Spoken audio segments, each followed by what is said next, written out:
अशरफुल उलूम मेरे शहर आरज़ू, ज़ाहिर बहुत हसीन है बातिन है खूबरो, माज़ी है ताबनाक तेरा हाल शानदार, 80 की उम्र में भी जवानी है बरकरार, 80 की उम्र में भी जवानी है बरकरार। इसके बाद वक्फ तरमीमी बिल पर तकरीर पेश करने के लिए मोहम्मद समीर सल्लमाहू को दावत देता हूँ कि वो आए और तकरीर पेश करें। अस्सलामु अलैकुम व रहमतुल्लाहि व बरकातुहू। नहमदुहु व नुसल्ली अला रसूलिहिल करीम, अम्मा बाद, फ़क़द क़ाल अल्लाहु तबारक व तआला फ़िल क़ुरआनिल मजीद वल फ़ुरक़ानिल हमीद, फ़अऊज़ु बिल्लाहि मिनश शैतानिर रजीम, बिस्मिल्लाहिर रहमानिर रहीम। लन तनालुल बिर्र हत्ता तुनफ़िक़ू मिम्मा तुहिब्बून, वक़ाल अन्नबिय्यु सल्लल्लाहु अलैहि वसल्लम, इज़ा मात इब्नु आदम इनक़ता अमलुहु इल्ला मिन सलास, सदक़तिन जारियह औ इल्मिन युन्तफ़अु बिह औ वलदिन सालिहिन यदऊ लह। प्यास कहती है चलो रेत निचोड़ी जाए, अपने हिस्से में समंदर नहीं आने वाला। प्यास कहती है चलो रेत निचोड़ी जाए, अपने हिस्से में समंदर नहीं आने वाला।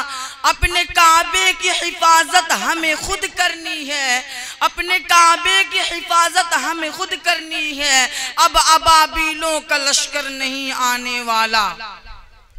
मुहतरम हजरात, स्टेज पर रौनक अफरोज उलमा इकराम, असातिज़ा इकराम, मुहतरम बुजुर्गों और दोस्तों, आज मेरी तकरीर का मौजू वक्फ तरमीमी बिल है, जो उम्मत मुस्लिमा का निहायत हसास और अहम तरीन मसला है, जिस पर हुकूमत अपनी दुश्मनाना रविश के चलते शुकूक व शुबहात पैदा कर रही है और मुसलमानों की एक बड़ी जायदाद हड़पने के चक्कर में है।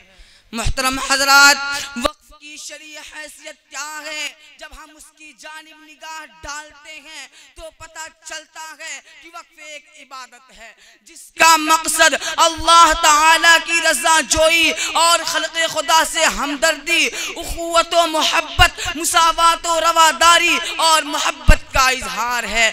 कोई शख्स जब अल्लाह के लिए अपनी जायदाद वक्फ करता है तो वाक़िफ की मिल्कियत खत्म हो जाती है और उस पर अल्लाह की मिल्कियत कायम हो जाती है और उसके मुनाफे गरीबों, बेवाओं, यतीमों, मिस्कीनों और नादारों नीस खैर के दीगर कामों में लगते हैं। शरीयत मुतहरा ने कार खैर में मालो जायदाद खर्च करने की बड़ी तलकीन और ताकीद और तहसीन की है। इस्लामी शरीयत और समाज में वक्फ की बड़ी अहमियत है। चुनांचे खुतबे के बाद मैंने जो आयत करीमा पढ़ी है उसमें अल्लाह रब्बुल इज्जत का फरमान है कि तुम लोग नेकी को नहीं पहुंच सकते जब तक अपना पसंदीदा माल राह खुदा में खर्च ना करो।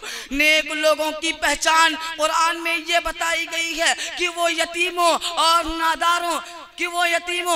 नादारों पर माल खर्च करते हैं और रसूल करीम सल्लल्लाहु अलैहि वसल्लम ने फरमाया जब इंसान मर जाता है तो उसके तमाम आमाल मुनक़ते हो जाते हैं सिवाय 3 आमाल के। नंबर 1 सदक़े जारिया, नंबर 2 वो इल्म जिससे लोगों को फायदा पहुँचे, नंबर 3 ऐसी औलाद जो वालिदैन के लिए दुआ करे। यही वजह है कि उम्मते मुहम्मदिया कुरूने ऊला से लेकर अब तक अमलाक को वक्फ करने के कार्य खैर में हमेशा इस हद तक बढ़ चढ़ कर हिस्सा लेती रही है कि दुनिया की कोई कौम उसकी मिसाल पेश करने से कासिर है। चुनांचे इस्लामी तारीख में सबसे पहला वक्फ खुद नबी करीम सल्लल्लाहु अलैहि वसल्लम ने किया था। एक यहूदी जो जंग उहद में मुसलमान मुसलमानों के साथ मिलकर लड़ा था। उसके पास 7 बाग थे। मरने से पहले ये कहकर रसूलुल्लाह सल्लल्लाहु अलैहि वसल्लम को सौंप दिया था कि आप इन बागों में जिस तरह चाहें तसर्रुफ कर सकते हैं। चुनांचे आप सल्लल्लाहु अलैहि वसल्लम ने वो 7 बाग फी सबीलिल्लाह वक्फ कर दिया। खैरुल कुरून का ज़माना था। सहाबा किराम रज़ियल्लाहु ताला अन्हुम अजमईन के सामने कुरान करीम की मुतअद्दिद आयात राह खुदा में अपना माल खर्च करने की तरगीब दे रही थी। नबी सल्लल्लाहु अलैहि वसल्लम का मुबारक अमल हज़रात सहाबा के सामने था। फिर जो जमात अपनी हर सांस नबी की एक एक अदा पे कुर्बान करने के लिए तैयार हो, वो इस कार्य खैर में क्यों कर पीछे रहती है। हज़रत अबू बकर रज़ी अल्लाह अन्हु का मक्का में अपना घर, हज़रत उमर फारूक रज़ी अल्लाह अन्हु का खैबर की जायदाद, उस्मान गनी रज़ी अल्लाह अन्हु का बिरे रूमा, हज़रत अली रज़ी अल्लाह अन्हु का चश्मे अबी नीरस का वक्फ करना उसकी वाज़ेह मिसाल है। इस तरह बहुत से सहाबा किराम रज़ी अल्लाह ताला अन्हुम के औक़ाफ़ कुतुब तारीख़ में जली हुरूफ में लिखे हुए हैं। सहाबा किराम के बाद ताबिईन और तबे ताबिईन में भी जायदाद वक्फ करने का सिलसिला जारी रहा। मुसलमान जिन मुल्कों में गए वहाँ उन्होंने मालो जायदाद फी सबीलिल्लाह वक्फ किया। खुद हिंदुस्तान में मुस्लिम हुक्मरानों, मालदारों और अहले खैर के जरिया बड़ी जायदाद मसाजिद, खानकाह, मदारिस, कब्रिस्तान, इमाम बाड़ा, सराय और फुकरा व मसाकीन की इमदाद के लिए वक्फ की गई। कार्य खैर का ये सिलसिला आज भी जारी व सारी है और ता क़यामत जारी रहेगा। हैं लोग वही जहां में अच्छे, हैं लोग वही जहां में अच्छे, आते हैं काम जो दूसरों के। मुहतरम हजरात, 1857 में जब जालिमो जाबिर अंग्रेजों ने अपना इस्तेमारी पंजा वतन अजीज में गाड़ा और इंतहाई चालाकी और मक्कारी से यहाँ के मालिक बन बैठे, फिर हुकूमत की तमाम अमलाक उनके कब्जे में चली गई और वक्फ की बहुत सी जायदादों पर भी उन्होंने कब्जा कर लिया। मुसलमानों के शदीद एहतजाज पर, बकिया औकाफ पर उनका इस्तिहकाक तस्लीम किया। और अब आते हैं मौजूदा हुकूमत की पेश करदा वक्फ तरमीमी बिल की तरफ। मुहतरम हजरात, सबसे पहली बात तो ये जान लीजिए कि ये मुतअस्सिब और मुस्लिम दुश्मनी में पेश रहने वाली हुकूमत कभी भी किसी एतबार से कौम मुस्लिम की बही खा नहीं हो सकती, क्योंकि गुज़िश्ता 11 सालों में अगर हम मुल्की सतह पर कौम मुस्लिम के ऊपर तबाहकुन मसाइब का तस्करा करें तो उसकी फहरिस्त काफी तवील होगी।